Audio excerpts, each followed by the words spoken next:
Welcome back to Brandon Smooth TV.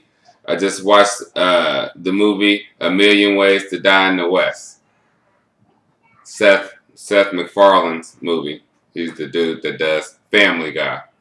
This movie sucked. And instead of doing my normal synopsis and take on the movie, I'm going to just list the issues with the movie. He was trying to basically be Brian from Family Guy on a Western. I thought that was real stupid. I didn't really understand none of the jokes. I doubt farmers back in the 1800s talk like that with the sarcastic remarks and dumb shit like that. He sounded like Stewie Griffin on Smack or cocaine. It had too many references to the West and try to tie it back into the day and make it that type of comedy, but it really didn't work throughout the whole movie. An example is when he said, "Don't drink and horse." You know, it's supposed to refer to today's drinking and driving. I just thought that was stupid. It made no sense at all. He just walked around real squeamish. He was like a metrosexual cowboy throughout the whole movie. You know.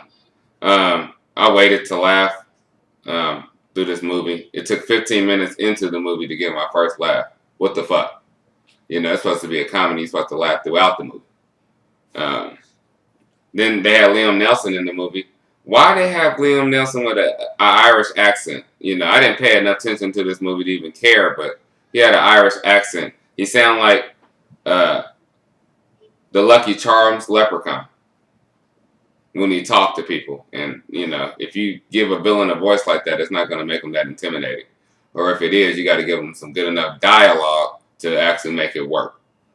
And his name was Clint.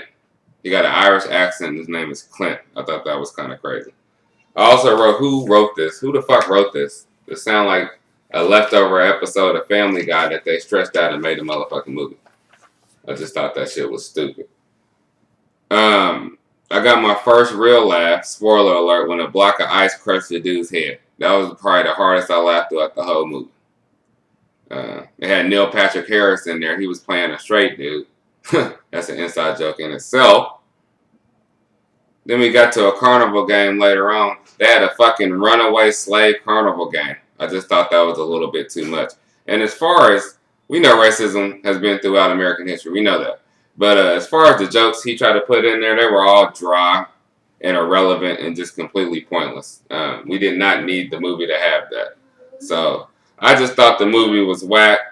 I thought Liam Neeson, to be in a movie like this, man, it was just a waste to have you in there, man. Waste of character. We're talking about Qui-Gon Jinn. You know what I'm saying? We're talking about the dude from Taken.